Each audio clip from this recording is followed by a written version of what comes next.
నమస్తే రమగారు. నమస్తే జయ. రమగారు, మనకి పండుగలే పండుగలు వరుస పెట్టి మొదలవుతున్నాయి. శ్రావణ మాసంతో మొదలు కదా రమగారు. అవును. తొలి ఏకాదశితోని మొదలు.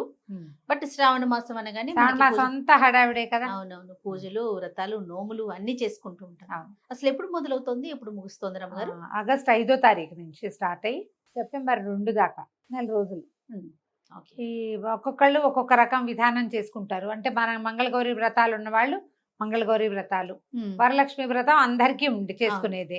రెండో ఆనవాయితీల శుక్రవారం. ఆలోచన లేకుండా రెండో శుక్రవారం వరలక్ష్మి వ్రతం, 4 శుక్రవారాలు లక్ష్మీదేవిని అర్చించుకోవటం ఉమ్, విధానాన్ని బట్టి. అవును. 4 సోమవారాలు శివారాధన చేసే వాళ్ళు ఉన్నారు. 4 శనివారాలు విష్ణు ఆరాధన చేసుకోవచ్చు. ఓకే. ఈ కార్తీక సోమవారం అంత ఘనమైన సోమవారంగా దీన్ని చెప్పం కానీ సోమవారం నాడు మనం విశేషంగా శివార్చన, శివాలయ సందర్శనం చాలా మంచివి. శ్రావణంలో చాలా పర్వదినాలు ఉన్నాయి కదండి. రాఖీ పౌర్ణమి, అవును. తర్వాత కృష్ణాష్టమి, ఆ, శ్రావణ బహుళాష్టమి, శ్రీకృష్ణుడి జన్మదినం.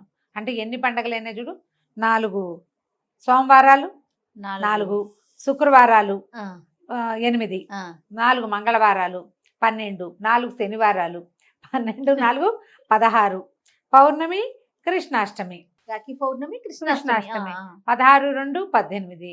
ఇది కాకుండా ఏకాదశి ఈ నెలలో మనకి వరలక్ష్మి వ్రతంతో పాటే కలిసి వచ్చింది. ఓహో. ఆ, ఏకాదశి కూడా మనం 2 ఏకాదశులు విశేషంగా చెప్పుకోవాలి కదా. అవునవును. ఇవి కాకుండా పర్వదినాలు 2 ఏకాదశులు అనుకో, రెండిట్లలో ఒకటి తగ్గే కలిసిపోయింది. అయినా ఒక ఏకాదశి, తర్వాత ఒక సంకటహార చతుర్థి, ఒక మాస శివరాత్రి, ఎన్నైనాయి ఇంచుమించుగా నెలంతా పర్వదినాలే. ఉమ్, ఏదో ఒక రకమైన పండుగ వాతావరణమే ఉంటుంది. ఓకే. ఎవరెవరి విధానాన్ని బట్టి వాళ్ళు జరుపుకుంటూ ముందుకెళ్ళడం. అయితే సంవత్సరం అంతా చేయలేని వాళ్ళు కూడా ఆ, లక్ష్మీ పూజ సాధారణంగా ఏం చెప్తారంటే నిత్య గౌరీ పూజ, శుక్రవారాలు ప్రతివారము లక్ష్మీ పూజ చెప్తారు. కొంతమంది ఏం చేస్తారు, మంగళవారాలు గౌరీ పూజ చేసి మిగిలిన వారం అంతా లక్ష్మీ పూజ చేసుకుంటారు. అసలు కొంతమంది అది కూడా ఏం చేయలేరు, ఏదో దీపం పెట్టుకుంటారు. అలాంటి వాళ్ళు ప్రత్యేకంగా లక్ష్మీ పూజ జరుపుకోవటానికి ఇప్పుడు ఈ సంవత్సరం ఈ మాసం మనకి ఉపయోగపడుతుంది. ఉమ్, లక్ష్మణంగానే సాధారణంగా లక్ష్మీదేవి అంటే డబ్బులు అని ఒక పాయింట్ రైజ్ అవుతూ ఉంటుంది. అవునండి. మనకు తెలుసు లక్ష్మి అంటే డబ్బు అని తీసుకోకూడదు. లక్ష్మి అంటే ఇంగ్లీష్లో అబండెన్స్ ఉమ్, అంటే పరిపూర్ణత కలిగి ఉండటం, మిక్కిలి కలిగి ఉండటం, ఎక్కువ ఉండటం, సమృద్ధి.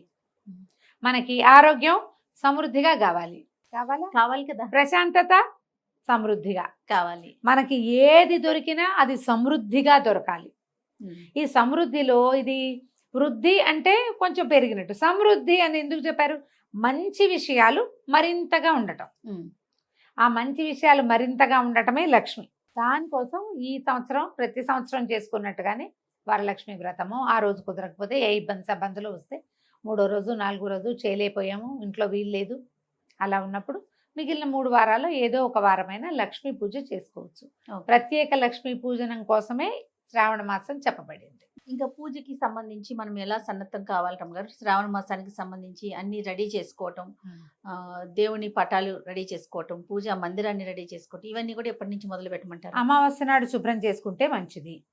అమావాస్య నాడు దేవుడి ఇల్లు కడుక్కోవటము, దేవుడి సామాన్లన్నీ కడిగి పెట్టుకోవటము, దేవుడి మందిరం తుడిచిపెట్టుకోవటము, అమ్మవారి పూజకు కావాల్సినవి ఏర్పరచుకోవటము. ఇది సోమవారం వచ్చిందని నేను అనుకుంటున్నాను. సోమవారం తోటి మొదలు 5వ తారీఖు. ఒకవేళ ముందు రోజుల్లో మీకు కుదరలేదు, పాడ్యమి నాడు కూడా శుభ్రం చేసుకోవచ్చు. శ్రావణ మంగళవారాలు నోములు ఉన్న వాళ్ళు మంగళవారపు నోములు రెండో రోజునే, నెల వచ్చిన 2వ రోజు నుంచే స్టార్ట్ అవుతుంది. మంగళవారానికి ఒక ప్రత్యేకమైన విధి విధానం ఉంది. అందరూ చేయొచ్చా, చాలా మంది అడిగే ప్రశ్న అది. మీకు ఆసక్తి ఉంటే గౌరీ పూజ చేసుకోవచ్చమ్మా. మాకు ఎప్పుడో అయిపోయినాయి శ్రావణ మంగళవారం నోములు. పెళ్ళైన 6-7 సంవత్సరాలకే అయిపోయింది. 5 ఏళ్ళు చేస్తారు. నేను గౌరీ పూజ చేసుకుంటాను ప్రతి శ్రావణ మంగళవారం విశేషంగా. ఓకే. ఎవరైనా కాస్త శనగలు నానబెట్టుకుని ఎవరైనా వస్తే ఆ పూట శనగలు ఇచ్చుకోవటం మంచిది. శుభ్రాలు చేసుకోవటము. అక్కడి నుంచి 4 శుక్రవారాలు 4 మంగళవారాలు కుదిరితే కట్టుకోవడానికి ఒక కొత్త చీరలు, వాటికి బ్లౌజులు ఏర్పరచుకోవటం. ముత్తైదులు ఎవరైనా మన ఇంటికి వస్తే ఈ నెలంతా పర్వదినాల మాసం కాబట్టి కాస్త వస్తువులు ఏమైనా అట్టు పెట్టుకోండి. జాకెట్ ముక్కలు, పసుపు కుంకాలు వాటి మీద ఏం పెద్ద ఆసక్తి లేదమ్మా నాకు. అవి ఎవరైనా ఇచ్చిన వాటిని ఏం చేస్తాను రా దేవుడు అనిపిస్తుంది. ఏమిటో తిరుగుతుంటాయి మన ఇంటి నుంచి ఇంకో ఇంటికి, ఇంకో ఇంటి నుంచి మన ఇంటికి. ఈ పసుపు కుంకాల ప్యాకెట్లలో ఎంతసేపు పురుగులు కనపడుతుంటాయి, అది పెద్ద బాధగా ఉంటుంది. అందుకని అలా కాకపోయినా ఏదైనా ఓ వస్తువో, పండో, ఫలమో, పువ్వులో ఎప్పుడు పళ్ళు ఉంచుకుంటే వచ్చిన వాళ్ళకి ఒక బొట్టు పెట్టి ఓ పండు ఓ ఫలము కాసిన ఖర్జూరాలు అట్లా ఏమైనా డ్రై ఫ్రూట్స్ అయినా ఇంట్లో ఉంచుకొని తెచ్చుకోవచ్చు. అమ్మ వరలక్ష్మి వ్రతానికి ముందు దానికి తగిన ఏర్పాటు చేసుకోవచ్చు కదా. అవును, వరలక్ష్మి వ్రతాన్ని ముందు చేసుకోవచ్చు.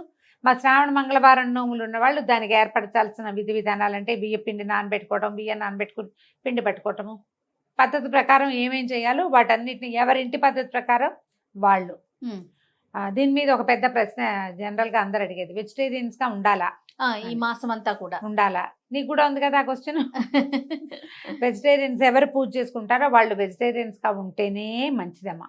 పూజ చేసుకునే వాళ్ళు ఆడపిల్లలు వాళ్ళని కూడా చక్కగా బొట్లు కాటుకలు పెట్టడానికి, వచ్చిన వాళ్ళకి పేరెంట్ అని ఇవ్వడానికి, తాంబూలాలు ఇవ్వడానికి వాళ్ళు కూడా చేస్తారు. కాబట్టి ఇది ఒక అలవాటుగా చేస్తే పూజ చేసుకుంటాం. ఈ 4 మంగళవారాలు పూజ చేస్తాం, లేదా ఈ 4 శుక్రవారాలు లక్ష్మీ పూజ చేసుకుంటాం.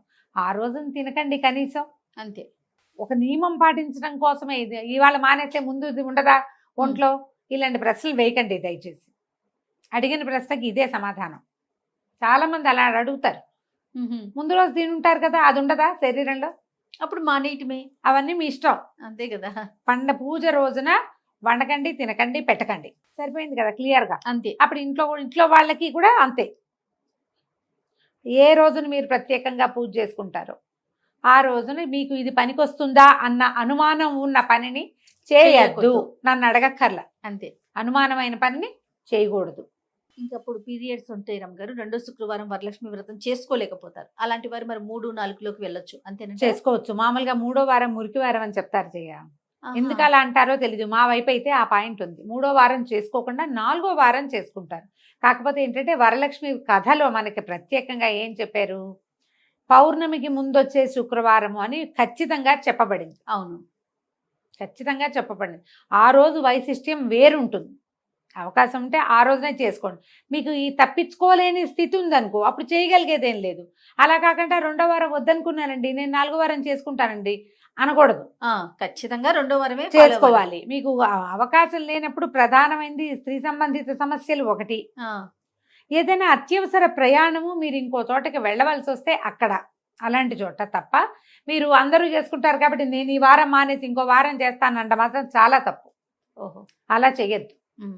మీకు కుదరని పరిస్థితి అయితే ఈ వారం వదిలిపెట్టండి, పై వారం చేసుకోండి. లేదా వచ్చే వారం మనకి ఇబ్బంది వస్తుంది అనుకుంటే మొదటి వారమే చేసుకోండి హాయిగా. అంతే కదా, మన ఇబ్బందిని బట్టి. ఇబ్బంది ఏమీ లేదు. ఇబ్బంది లేకుండా మానేసి నేను 4 చేస్తా 3 చేస్తా అదంత మంచి పద్ధతి కాదమ్మా. అడ్వైజబుల్ అయితే కాదు. ఇంకా ఈ మాసం అంతా పాటించాల్సిన నియమ నిబంధనలు ఏమన్నా ఉన్నాయి రమ్మగారు? నియమానికి నిబంధనకి ఏముంది చేయ, రెగ్యులర్గా మనం చెప్పేది అంతే. పర్వదినాల మాసం ఇది. అన్నీ కూడా లక్ష్మీదేవికి ప్రీతికరంగా ఉండేది. ఇప్పుడు శ్రావణ సోమవారాలు చేస్తాం అనుకుందాం. అవును, మర్నాడే గౌరీ పూజ చేస్తాం. శివుడు పార్వతి ఇద్దరిని పూజిస్తాం కదా మనం. అవును కదా. ఇప్పుడు భార్యాభర్తలు అన్యోన్యంగా ఉండాలని మీకు ఇంకొకళ్ళు చెప్పాలా? కరెక్ట్ అండి కదా. ఈ మాసం అక్కడి నుంచి శ్రావణ శుక్రవారం లక్ష్మీ పూజ చేస్తాం, శనివారం విష్ణు పూజ చేస్తాం. లక్ష్మీదేవి గురించి ఏం చెప్తాం మనం? పార్వతీదేవి గౌరీ ఏమో భర్తలో సగభాగం ఆవిడుంది. లక్ష్మీదేవి ఏమో నిత్యానపాయిని, భర్తను వదిలిపెట్టి ఉండదు, అనుపగామిని అంటే అసలు విడిగా వెళ్ళదు ఆవిడే. భర్త ఎక్కడ ఉంటే అక్కడ ఉంటుంది, నేను ఎక్కడో ఉంటా అందు. వాళ్ళిద్దరు పక్క పక్కన ఉంటారు. మరి ఇద్దరు పక్క పక్కన ఉండే భార్యాభర్తల్ని పక్క రోజులు అర్చిస్తూ మొగుడిని తిడితే ఎలాగమ్మా? అంతే, తిట్టకూడదు కదా. భార్యాభర్తలు కొట్లాడుకోకండి. తగాదాలు వచ్చే ఏ పనులకి దారి తీయద్దు. ఎంత కలిగితే అంతే పూజమా, ఘనత కాదు కావాల్సింది. ఈ పండగ ఈ పర్వదినాల్లో నేను ఎంత బాగా పెట్టాను, ఎంత పూజ చేశాను, ఎంతమందికి వాయినాలు ఇచ్చాను, ఎంత పెద్దగా తాంబూలాలు ఇచ్చాను కాదు, ఎంత శ్రద్ధగా పూజ చేసుకున్నాను. కాస్త పాయసమే చేస్తాం, 1/2 కేజీ శనగలే నానబెడతావు. ఎంత శక్తి ఉంటే అంతే చెయ్యి, శ్రద్ధగా భక్తితోటి చేయటం.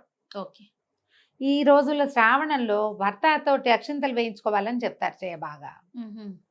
ఇవే ఒకటే కదా స్త్రీల వ్రతాలు చేసే నెల ఇది. అవునవును. మిగిలిన ఇప్పుడు కార్తీకం చూడు అందరిదీను, మార్గశీరం అందరిదీను, మాఘం అందరిది. ఇది ఆడవాళ్లే చేసుకునేది కదా. మంగళవారమో శుక్రవారమో మీరు పూజ చేసుకుంటే సాయంకాలం భర్త చేతికి అక్షింతలు ఇచ్చి దండం పెట్టి అక్షింతలు వేయించుకోండి. పతి పరమేశ్వర హోతాహే అనుకోవాలన్నమాట. కాబట్టి అనుకోండి, చేయించండి తప్పకుండా. ఇప్పుడు మనం చేసేది ఏంటంటే ఎప్పుడు కూడా వివాహితలైతే మనకు వివాహం బాగుండాలని, ఎక్కువ కాలం మన జంట ఇలా కొనసాగుతూ ఉండాలని, మనకి రావాలి ఈ అబండెన్స్ అంతా అని మనము జంట దేవతల్ని పూజిస్తాం ఈ మాసంలో. శివపార్వతుల్ని, లక్ష్మి విష్ణు లక్ష్మీనారాయణులు ఇద్దరిని పూజిస్తాం.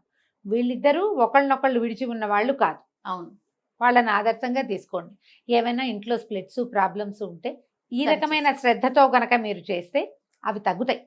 ఓకే. ఇదే విధి విధానంతో శ్రావణ మాసాన్ని ముందుకు తీసుకెళ్ళండి. తప్పకుండా రమ్య గారు. నమస్తే. నమస్తే జయ.